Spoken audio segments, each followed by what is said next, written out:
My name's Kurt Roper. What y'all got? How's the first couple of days of practice going? You know, it's good. It's obviously a learning process for these guys, but they're trying to play fast. They're trying to play, with a sense of urgency and trying to get fundamentally better every day. So I've been, it's a good start. It's 2 days, but it's a good start. How much does the terminology language change, or is it pretty much the same? There's a lot of terminology change. Obviously, we kept it the same where we could keep it the same, so you're not having to relearn something that is not important. Like some of it is I need to be able to adjust, my system to some of this terminology just to make the transition a little bit easier, but there is still quite a bit of change. CJ talked Tuesday about how excited he was to see you promoted and just how much you've done for his growth. What does it mean to know that he speaks of highly? Well, I'm fortunate to coach him, right? He's a great young man first, and then obviously he's a really talented young man, and so he's just a fun guy to be around. He brings a lot of positive energy every day. He's always got a smile on his face, maybe not necessarily at 6:30 in the morning all the time, but by the time we get to the field, he's got a lot of positive energy. And I've always said, you watch back through the years, good coaches are products of really good players. So he's gives us a chance to be a good football team. Change kind of I think pushes people, right? So when you got you on offense and DJ on defense, do you feel kind of a tangible energy that comes with that?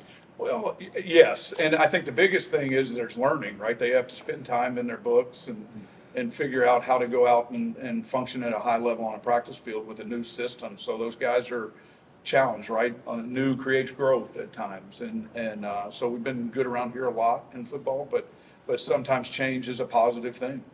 You'll have whoever it is will be the third center in 3 years.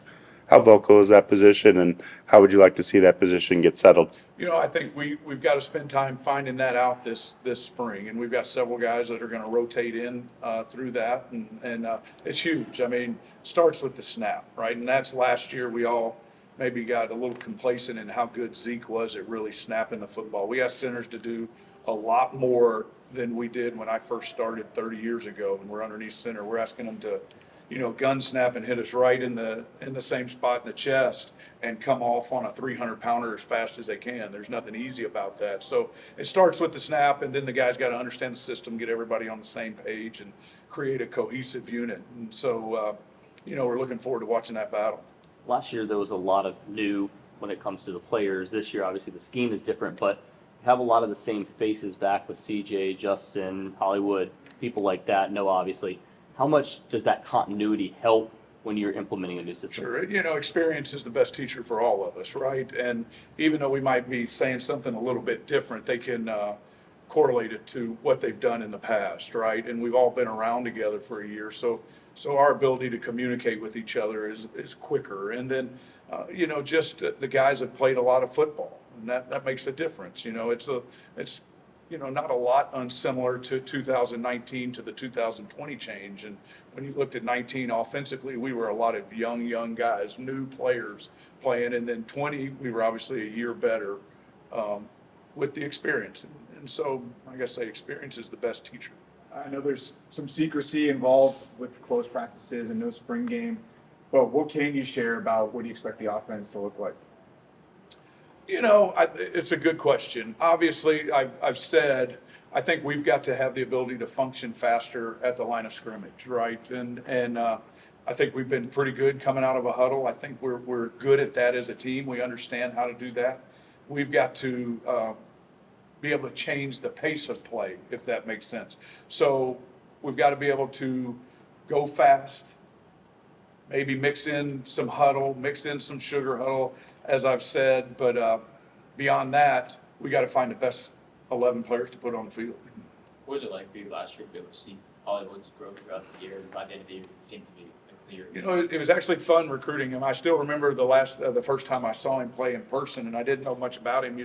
I saw his tape, but Joker and I went down and watched him play a game when he was it was his junior year, and I came away there really realizing how much more physical he was as a football player. The speed and the ability to score from a long way away jumped out at you, but you found out how tough he was and how physical he was as a football player. And I think he's just going to keep getting better as he, works in the weight room, works, in the off season and understands our system.